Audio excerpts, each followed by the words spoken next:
On the morning of August 13, 2018, a quiet neighborhood in Frederick, Colorado, woke up to what seemed like a missing person case. A pregnant woman had vanished. So had her two young daughters. There were no signs of forced entry. No ransom note. No witnesses. It looked as if the family had simply disappeared overnight. Then something unexpected happened. The husband appeared on television, asking for his family to come home. He looked calm. He spoke softly.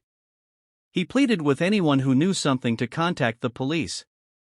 At first glance, he seemed like a worried husband and a desperate father. But within days, investigators uncovered a truth that shocked not only the United States but people around the world. The person asking for help was hiding one of the most disturbing family crimes in recent American history. This is the story of Chris Watts. Before we continue, please remember that this case involves real victims and real families.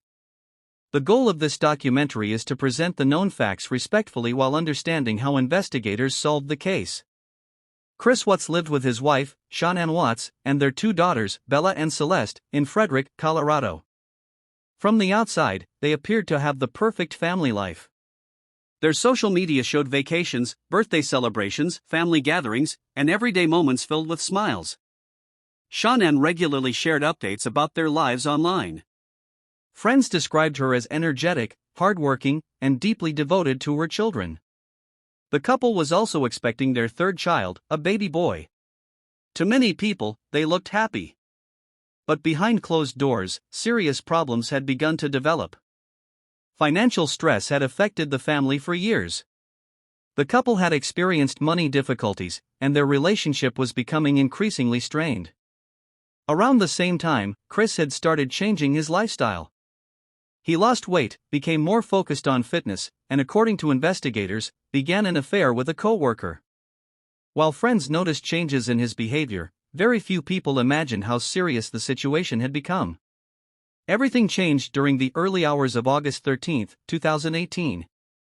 After returning home from a business trip late that night, Shanann was seen entering the house on a neighbor's security camera.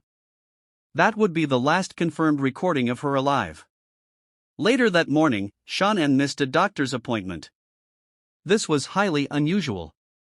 Her close friend became concerned after repeated phone calls and text messages went unanswered. She drove to the Watts family home to check on her. When nobody answered the door, she contacted the police. Officers arrived for what initially appeared to be a welfare check. Inside the house, they found Shanann's purse, her phone, and other personal belongings still there. Her car was parked in the garage. But Shanann and the two children were nowhere to be found.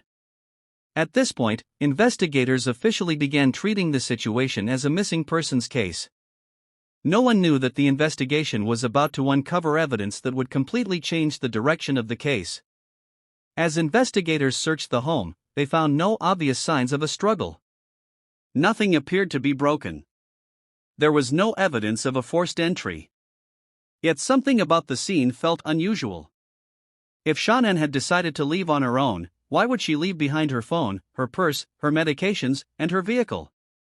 Those details immediately raised questions. Detectives also began speaking with Chris Watts. At first, he appeared calm and cooperative. He told investigators that he had gone to work early that morning and believed his wife had taken the children after an emotional conversation. According to Chris, when he left for work, everyone else was still at home, but investigators were careful not to rely on one version of events. Instead, they focused on evidence. One of the most important breakthroughs came from a neighbor who owned a home security camera. The footage showed Chris backing his truck into the driveway during the early morning hours. The timing immediately caught investigators' attention because Chris normally parked his work truck on the street. As detectives watched the recording, they carefully observed Chris's reaction. He appeared noticeably uncomfortable. His body language changed. He avoided eye contact and gave short answers while the footage played. Although the video did not clearly show what was being loaded into the truck, investigators believed it was important evidence that needed further examination. At the same time, Chris agreed to appear in local television interviews. Standing outside his home, he asked for his wife and daughters to return safely. He said he simply wanted his family back. Many viewers felt sympathy for him. Others, however, noticed that his emotions seemed unusually controlled for someone whose pregnant wife and young children had suddenly disappeared. Investigators did not base their conclusions on appearances alone. Instead, they continued collecting physical evidence, digital records, and witness statements. As the investigation moved forward, detectives also learned more about Chris's personal life. They discovered he had recently been involved in a relationship with another woman. The affair did not prove he had committed a crime. However, it suggested that his marriage had been under far greater strain than he had initially described. Meanwhile, friends of Shanann told police that she had been excited about her pregnancy and deeply committed to her children. They said it would have been completely out of character for her to disappear without contacting anyone. Each new piece of information made the missing persons case seem more suspicious. Then investigators arranged for Chris Watts to take a polygraph examination. Before the test began, he was informed that participation was voluntary. He agreed to continue. After the examination, the investigator told Chris that the results showed signs of deception. The examiner encouraged him to be honest and explained that the evidence was no longer supporting his original story. The pressure was increasing. Detectives now believed they were getting closer to the truth.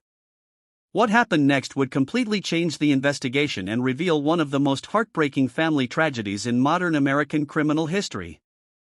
Following the polygraph examination and several hours of questioning, the investigation reached a turning point.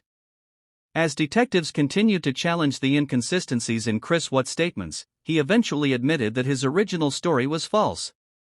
Investigators then focused on locating Shanann and the two children. Chris led authorities to an oil field operated by his employer, where detectives discovered evidence that confirmed their worst fears. The search ended as a missing persons investigation and became a homicide investigation. The loss devastated the victim's family, friends, first responders, and people across the country who had been hoping for a different outcome. As investigators examined the evidence, they built a detailed timeline using security footage, phone records, witness interviews, and forensic findings. According to prosecutors, the evidence showed that Chris Watts was responsible for the deaths of his pregnant wife, Shanann, and their two daughters, Bella and Celeste. Faced with the evidence against him, Chris Watts eventually pleaded guilty to multiple charges, including the murders of his wife and children. By entering a guilty plea, the case did not go to a full criminal trial. In November 2018, the court sentenced him to multiple life sentences without the possibility of parole. The sentence ensured that he would spend the rest of his life in prison. Even after the case officially ended, people continued asking one difficult question: why? Investigators examined possible motives, including marital problems, financial pressure, and Chris's extramarital relationship. However, only Chris Watts knows everything that was going through his mind before the murders. Many experts have pointed out that no single explanation can fully account for crimes like these. The case also became a reminder that appearances can be deeply misleading. From the outside, the Watts family looked ordinary. Friends, neighbors, and even people who followed Shanann's social media believed they were watching the life of a happy family. The reality was tragically different. This case continues to be studied by investigators, criminologists, psychologists, and true crime researchers because it raises important questions about deception, family violence, and warning signs that are often hidden from public view. Most importantly, this story is not about giving attention to the offender. It is about remembering the lives that were lost. Shanann Watts, Bella Watts, Celeste Watts, and the unborn baby boy, Nico. They were loved by their family, and they remain the true victims of this tragedy. If this documentary helped you better understand the case, consider subscribing for more carefully researched true crime stories based on verified facts. Thank you for watching.